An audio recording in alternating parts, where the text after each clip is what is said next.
तो इलेक्ट्रिसिटी किसको बोलेंगे? Nature of an object to attract the small pieces of paper, है ना, other substances is called electricity. और किसकी वजह से प्रोड्यूस होती है? Due to charge. तो इलेक्ट्रिसिटी दो तरह की है, हमने पढ़ा है, स्टैटिक और करंट।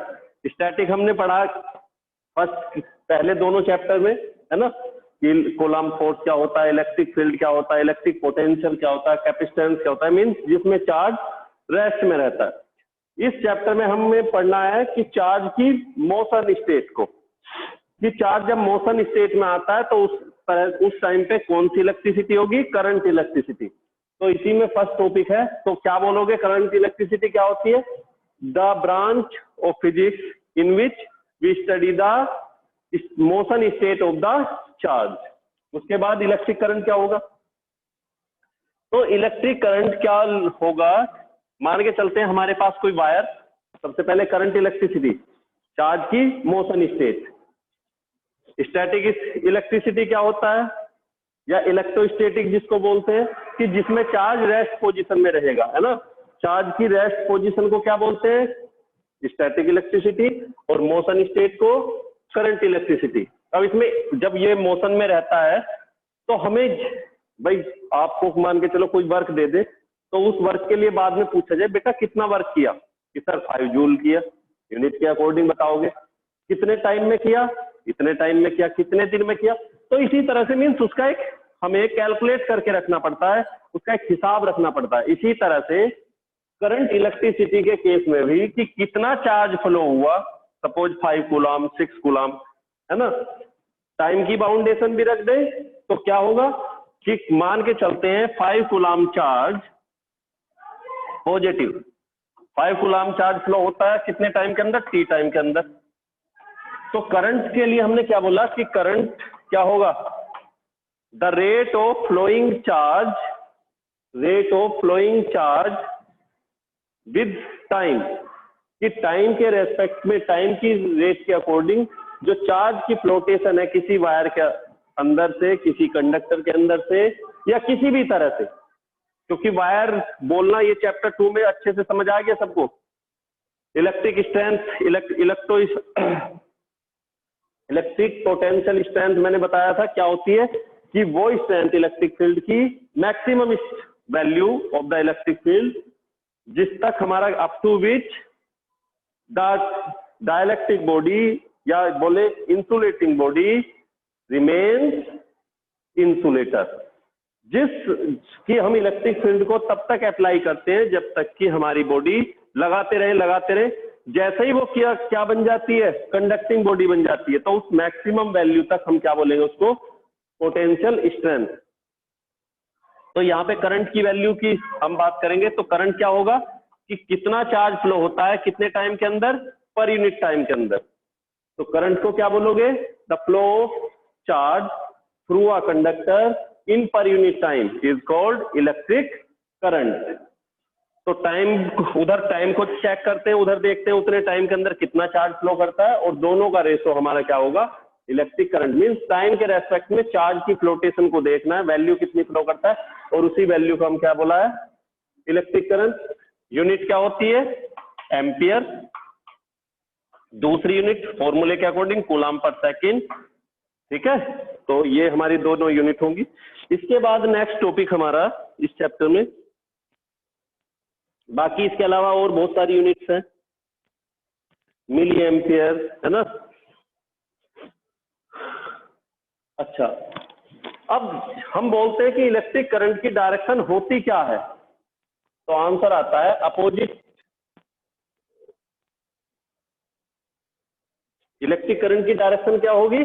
मान के चले ये कंडक्टर है, मेटेलिक बॉडी है कोई भी, positive to negative, copper iron कुछ भी, तो यहाँ हमने किसी सेल से कनेक्ट किया या किसी भी सोर्स से किया, और करंट की डायरेक्शन क्या होने वाली है? तो पॉजिटिव से नेगेटिव ये। तो इलेक्ट्रिक फील्ड की डायरेक्शन में करंट फ्लो करता है, क्योंकि इलेक्ट्रिक फील्ड याद रखना, इलेक्ट्रिक फील्ड की डायरेक्शन हमेशा कहां से कहां की तरफ लेते हैं? पॉजिटिव से नेगेटिव। तो पॉजिटिव कौन सी प्लेट है? ये वाली। तो इधर से पॉजिटिव, इधर से नेगेटिव। तो इलेक्ट्रिक फील्ड की डायरेक्शन ये होगी, और करंट भी हमारा इसी डायरेक्शन में फ्लो करेगा।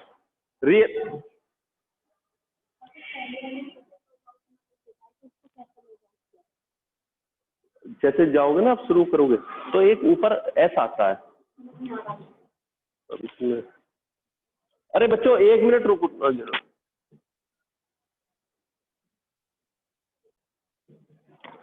जो पॉजिटिव से नेगेटिव की तरफ है कन्वेंशनल करंट बोलेंगे, और जो अपोजिट है उसको इलेक्ट्रॉनिक करंट बोलेंगे। याद रखो, पॉजिटिव चार्ज को रिप्रेजेंट करने के लिए कन्वेंशनल करंट, और नेगेटिव चार्ज की डायरेक्शन को जो फ्लोटेशन ऑफ नेगेटिव चार्ज रहता है उसको रिप्रेजेंट करने के लिए इलेक्ट्रॉनिक करंट बोला जाता है। तो याद रखो, और वैसे भी पता है कि नेगेटिव इधर रियल में सॉलिड बॉडी के अंदर रेस्पॉन्सिबल कौन होते हैं चार्ज कैरियर, इलेक्ट्रॉन्स, और लिक्विड और गैसेज में कौन होते हैं पॉजिटिव और नेगेटिव दोनों, नेगेटिव आयन है ना। लेकिन इसमें हमेशा इलेक्ट्रॉन याद रखना, बोलते जरूर है करंट की डायरेक्शन ये है, लेकिन रियल में रेस्पॉन्सिबल इलेक्ट्रॉन होते हैं, क्योंकि पॉजिटिव चार्ज तो अपनी जगह को छोड़ता ही नहीं है। सॉलिड में, सॉलिड बना किससे, एटम से, और एटम का जो न्यूक्लियस होता है, बच्चे दिखाई तो क्लियर दे रहा है ना?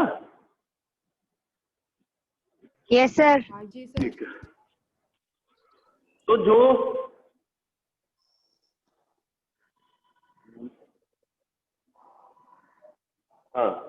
तो सॉलिड बॉडी के अंदर बनी किससे है, एटम से, और एटम का जो न्यूक्लियस है उसमें तो पॉजिटिव चार्ज है ना, तो पॉजिटिव तो अपनी जगह फिक्स रहता है। लेकिन लिक्विड और गैसेज में, क्योंकि तुम्हें पता है जो वाटर पार्टिकल है वो सबके सब वाइब्रेट करते रहते हैं, और अगर पार्टिकल वाइब्रेट करता है इसका मतलब एटम वाइब्रेट करेगा, और एटम अगर मूव करता है, अपनी पोजीशन को चेंज करता है, तो इसका मतलब पॉजिटिव भी वहां से डिस्प्लेस हो सकता है। लेकिन सॉलिड में अगर एटम ही अपनी जगह को छोड़ के चला जाएगा तो क्या होगा, बॉडी फिर सॉलिड नहीं रहेगी।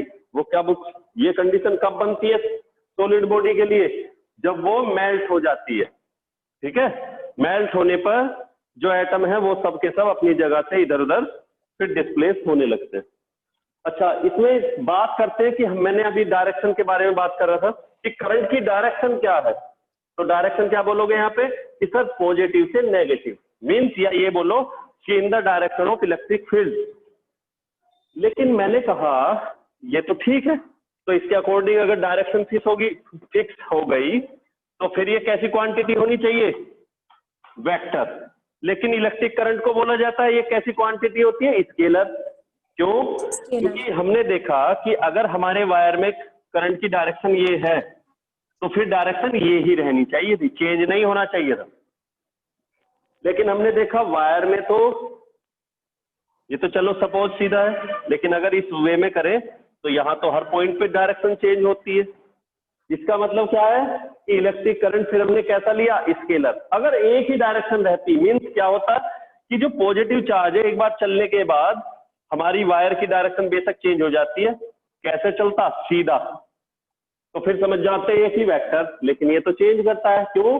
क्योंकि ये चलता किसके रास्ते से है, वायर के रास्ते से, कंडक्टिंग बॉडी के रास्ते से, तो इसलिए इसको फिर क्या लेना पड़ा, स्केलर। तो फिर नेक्स्ट टॉपिक आता है, मैंने बोला हर पॉइंट पे जब डायरेक्शन बदलती है तो हर पॉइंट पर जो करंट होगा, क्रॉस सेक्शन करंट किससे फ्लो होता है, देखो वायर के अंदर से। और वायर में हमने क्या लिया, बहुत सारे क्रॉस सेक्शन, जैसे कोई रेडिश है या मूली है ना, बोले, या कैरेट की बात करें तो जब हम उसको कट करते हैं तो दो तरह से कट कर सकते हैं। एक तो ये स्लाइस फॉर्म में छोटे छोटे, या दूसरा इस तरह से। तो जब हम उसको इस तरह से कट करते हैं, मीन्स वर्टिकल वे में, ये हॉरिजॉन्टल है, तो जब वर्टिकल स्लाइस बनाते हैं इसकी, तो ये जो स्लाइस होंगी, जो एक पोर्शन निकल के आता है बाहर, इसको ही हम क्या बोलते हैं, इसका क्रॉस सेक्शन एरिया, है ना। इसके अंदर से करंट पास होती है, आगे बढ़ती है।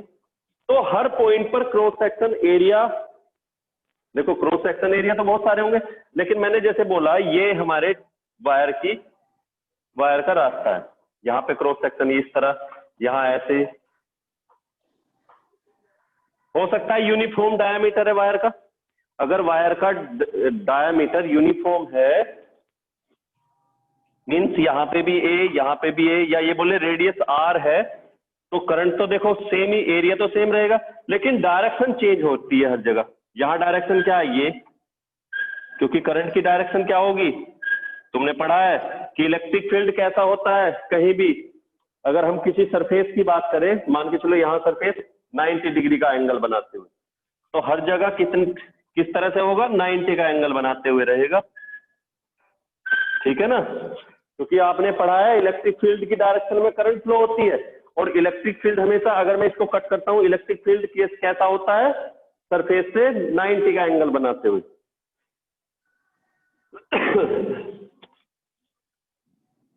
तो इस तरह से रहेगी डायरेक्शन, है ना। तो अब हमने क्या बोला कि करंट, चलो इलेक्ट्रिक करंट तो स्केलर क्वांटिटी है, लेकिन एरिया को देखते हुए जो करंट फ्लो होता है, flowing current per unit cross section area, इस क्वांटिटी को हम वेक्टर ले सकते हैं।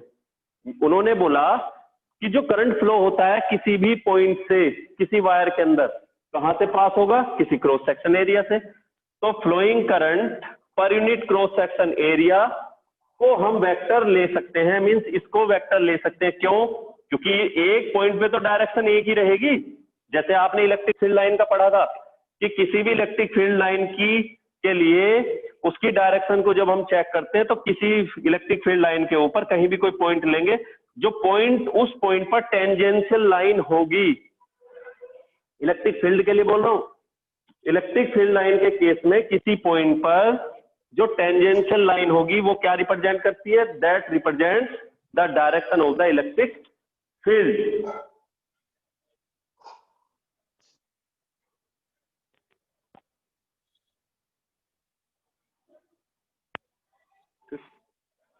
तो direction of the electric field, इसी तरह से किसी वायर के अंदर से अगर पास होता है तो यहां क्या बोलोगे, flowing current per unit cross section area को हम वेक्टर बोल सकते हैं। अब इसको उन्होंने नाम क्या दिया, तुमने पढ़ा है अभी, चार्ज अपॉन एरिया क्या होता था, current density, surface charge density.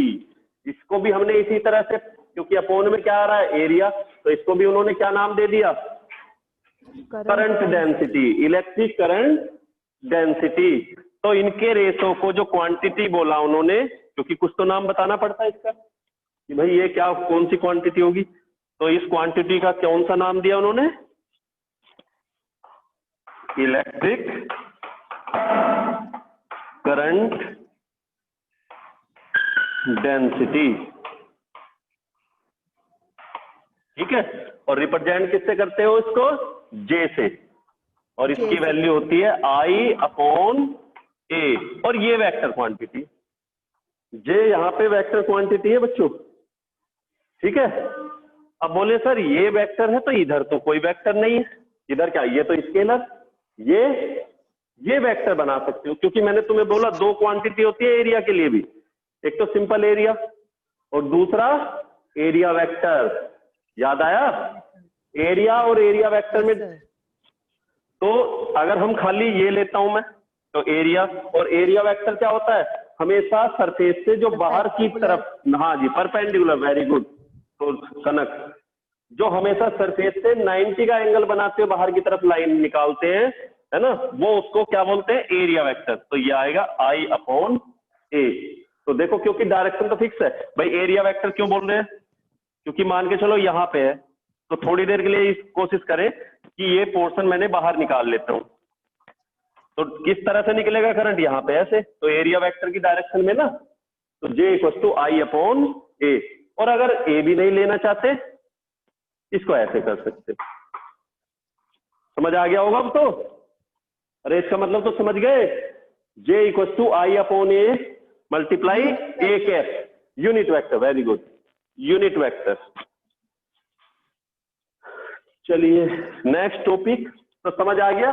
तो इलेक्ट्रिक करंट स्केलर क्वांटिटी है, और ये कौन सी क्वांटिटी है, करंट डेंसिटी। क्या डिफाइन होगी, flowing current through the per unit cross section area is called current density. Unit क्या होगी, एम्पियर पर, नीचे ए है, कभी कंफ्यूज हो जाओ बताओ, Meter square. Ampere per metre square, very good, ampere per metre Per square, meter square. ये इसकी यूनिट हो जाएगी। ठीक है, इसके बाद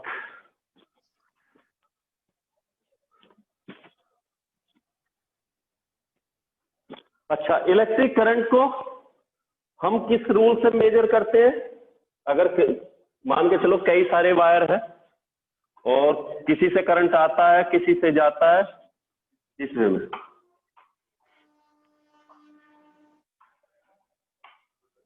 भाई हो सकता है, मान के चले हमने कई सारी बैटरी कनेक्ट की और यहां से बैटरी से करंट आती है, यहां से आती है, लेकिन इस रास्ते से करंट बाहर निकलती है, ये वाला, ये, तो क्या होगा? इसको करंट का नाम देते हैं I1, I2, I3, I4, I5। बेटा ऑडियो बंद कर लो, आवाज आती है। पिंकी, हमारे पास पड़ोस में कुछ हॉर्न की आवाज है, इसे देखो। तो यहां पे क्या रूल होगा? I1 प्लस I2, जो आने वाली करंट है किसी जंक्शन की तरफ, उनको प्लस करेंगे तो और कहां पे आती है? प्लस I4, और जाने वाली कौन सी है? I3 plus I5। ऐसे समझो कि ये जो करंट आती है एक तरह से एनर्जी तो है ये, भाई चार्ज क्यों फ्लो कर रहा है? क्योंकि उसके पास कुछ एनर्जी है, इलेक्ट्रिक फील्ड अप्लाई करने के बाद उसमें एनर्जी आ जाती है, तभी तो वो फ्लो कर रहा है। अगर ये एनर्जी जितनी इस पॉइंट पर आती है, इस पॉइंट का नाम मैंने दिया O, अगर ये एनर्जी बाहर जाएगी, या तो एनर्जी आने वाली एनर्जी इक्वल टू जाने वाली, ये रूल अप्लाई होगा। अदरवाइज अगर इक्वल एनर्जी बाहर नहीं जा पाती तो फिर ये क्या करेगी? यहीं पर इसका यूज होगा, किसकी फॉर्म में?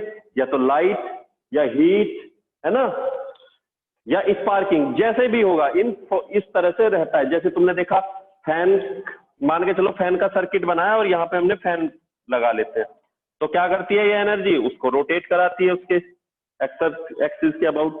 बल्ब अगर होती है तो उसको ग्लो करती है, हीटर अगर होती है तो उसके एलिमेंट को गर्म करती है, लाइट भी दिखाई देती है, इस तरह से वो एनर्जी यूज होती है। लेकिन अगर यूज नहीं करती तो फिर क्या होगा? वो एनर्जी एज इट इज आगे जाएगी। तो इनकमिंग एनर्जी, या ये बोले यहाँ पे incoming current equal to outgoing current, किसी जंक्शन से की तरफ आने वाला current equal to outgoing current के इक्वल रहेगा। Next topic, electromotive force. अब ये इलेक्ट्रोमोटिव फोर्स क्या होता है?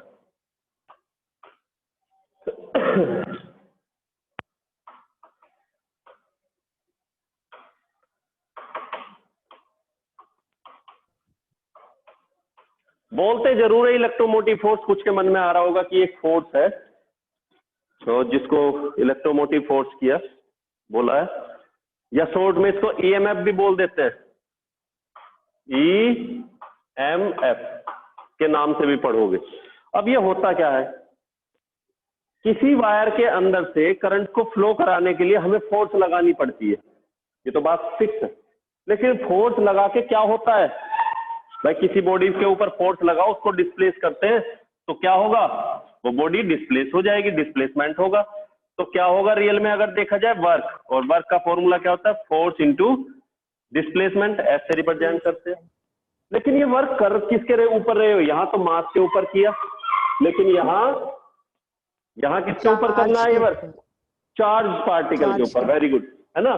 तो इलेक्ट्रोमोटिव फोर्स का फॉर्मूला क्या होगा?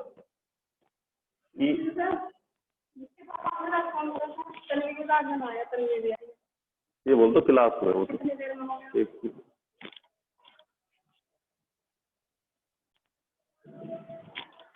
तो यहाँ पे हमारा क्या है? ईएमएफ, है ना। तो ईएमएफ को रिप्रेजेंट देखो आप, इलेक्ट्रिक फील्ड को इससे, ईएमएफ को किससे रिप्रेजेंट करते हैं? एप्सिलॉन, या कहीं पे देखोगे ई से, ईएमएफ को ई से या एप्सिलॉन से। कंफ्यूज मत हो जाना बच्चे, इसमें कंफ्यूज हो जाते हैं अक्सर।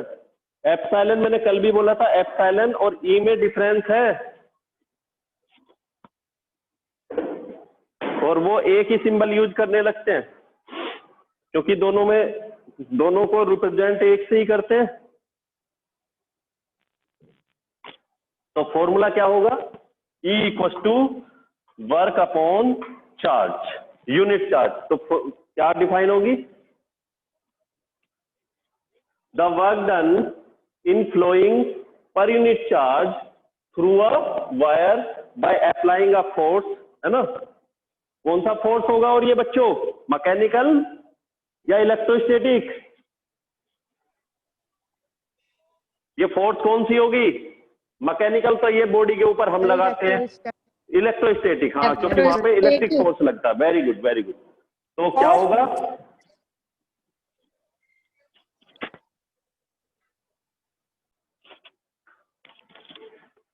हेलो, तो बच्चों अब ईएमएफ क्या होगा, work done in flowing the unit charge through a wire by applying the electrostatic force. अच्छा, इसकी मैक्सिमम वैल्यू कब होती है, जब हम किसी सेल से कोई करंट नहीं यूज करते। कैसे, वो देखना है जरा।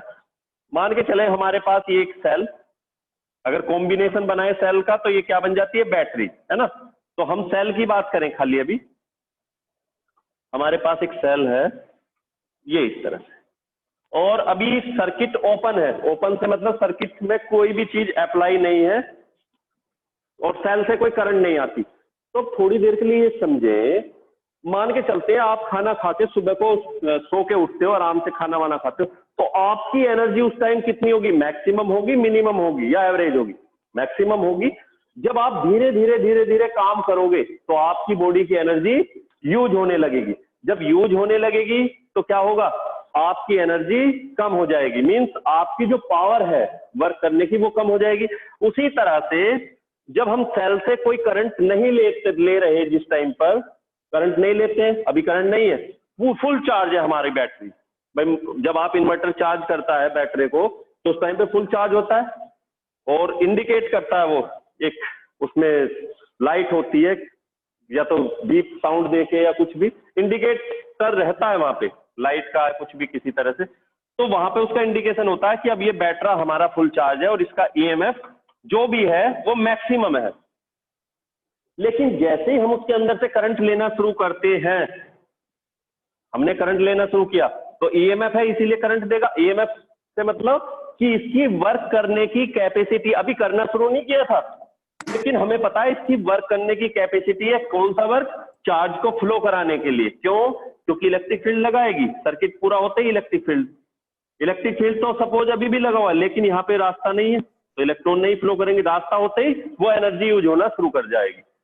तो हम क्या समझते हैं यहाँ पे कि ईएमएफ केवल तब मैक्सिमम होगा किसी भी सेल का, बैटरी का, जब उससे कोई करंट नहीं लेते। लेकिन करंट लेना शुरू जैसे ही करेंगे तो क्या होगा, ईएमएफ उसका डाउन होना शुरू हो जाएगा। और तुमने देखा भी है जब फुल होता है या कोई भी बैटरी जब लाते हो तो उस टाइम उसकी वोल्टेज फुल होती है, लेकिन जैसे जैसे हम यूज करते हैं उसकी वोल्टेज डाउन हो जाती है। इसका एक और एग्जांपल देता हूं, घर में जब करंट आती है स्टार्टिंग में तो उस टाइम पर मान के चलो किसी सिटी में पावर हाउस से सप्लाई चालू की, एसी की फॉर्म में बता रहा हूं क्योंकि ईएमएफ वहां ईएमएफ नहीं बोला जाएगा, वहां पे पोटेंशियल डिफरेंस बोला जाएगा। हालांकि वो पोटेंशियल डिफरेंस भी वही है, V से मतलब क्या था, वहां पे भी किसी भी वर्क को लाने के लिए, किसी चार्ज को लाने के लिए जो वर्क करेंगे। यहाँ ईएमएफ बोला सेल के लिए, वहां करंट चार्ज की बात की थी ऐसे ही, और वो क्या है जैसे वायर के थ्रू आ रहा है। बात वही है, यहाँ सोर्स सेल है लेकिन रियल में हो यही काम रहा है ना। तो पावर हाउस से करंट चालू की मान के चलो किसी सिटी के लिए, और जब करंट चालू होती है तो स्टार्टिंग में जब करंट आती है तो वोल्टेज बहुत ज्यादा होती है, 220 बोलते हैं लेकिन उससे भी ज्यादा होती है, 300 तक कई बार होती है। इसीलिए उससे प्रोटेक्ट करने के लिए हम आजकल जो इन्वर्टर स्टेबलाइजर यूज करते हैं तो उसमें वो क्या करता है, कुछ टाइम तक करंट को चालू नहीं करता, कुछ टाइम होने के बाद जब वोल्टेज नॉर्मल हो जाती है तब वो सप्लाई चालू करता है ना। क्योंकि एक झटका लगता है उससे हमारे अप्लायंस खराब हो सकते हैं, क्योंकि बहुत ज्यादा वोल्टेज, बहुत ज्यादा एनर्जी आती है। तो जब हम करंट नहीं लेते किसी सेल से उस टाइम ईएमएफ मैक्सिमम होगा, लेकिन यूज करने पर, करंट को यूज करने पर मींस करंट जब लेना शुरू करेंगे तो उसका ईएमएफ डाउन होना शुरू हो जाता है। ठीक है बच्चों, तो क्या है EMF? Work done in flowing per unit charge through a wire from the cell from the electric source, है ना, by applying the electrostatic force. बोलेंगे यूनिट क्या होगी इसकी भी? जूल पर कूलम, या देखो क्या यूनिट होगी? जूल पर कूलम या न्यूटन मीटर पर कूलम या किलोग्राम मीटर स्क्वायर पर सेकंड स्क्वायर। और कूलम की यूनिट के लिए क्यों कि जो होता है फॉर्मूला क्या होता है? Q equal to i t. I का फॉर्मूला एम्पियर, टी का सेकंड, और ये नीचे से जब ऊपर जाएगा तो ये हो जाएगा -3 एम्पियर इनवर्स, या ये यूनिट या ये या इसको वोल्ट भी बोलते हैं। भाई वोल्ट भी तो बोलोगे, वही मैंने बोला था, अभी बताया था कि जो इलेक्ट्रिक पोटेंशियल डिफरेंस वही है, ईएमएफ होता है। ठीक है, इस तरह से हम याद करते हैं। स्क्रीन शॉट लेना ले लो। सर सर देखो जरा यहाँ क्या है, अभी सेल की बात कर रहे हैं, क्या है यहाँ पे? ईएमएफ। लेकिन अगर ये करंट आगे बढ़ेगा तो ये ईएमएफ आगे जब ये चलता है तो इस ईएमएफ की एक नेचर है कि करंट को फ्लो कराएगा। लेकिन हमने एक बात और भी पढ़ी है साथ साथ, किसी वायर में करंट तब फ्लो होती है जब वहां पे क्या होगा? Potential difference. और वो डिफरेंस बनाया किसने? ईएमएफ ने, है ना। भाई ईएमएफ मान के चलो कोई चीज हमें आगे बढ़ानी है, तो आगे कब बढ़ेगी? जब जिस एंड से शुरू करना है वहां पर एनर्जी ज्यादा होगी, तो सीधी सी बात है वो चीज आगे दौड़ेगी। तो यहाँ का पोटेंशियल सपोज V है और यहाँ का 0 होगा, तभी तो चीज आगे जाएगी। और ये V बना कौन रहा है? ईएमएफ बनाता है, क्योंकि ईएमएफ एनर्जी देगा किसको? पास वाले पार्टिकल को, और वो पार्टिकल की एनर्जी उसके पास है, यहाँ नहीं है, तो एनर्जी कैसे जाएगी? फिर इस तरह से। कई बार ऐसा भी होता है यहाँ की एनर्जी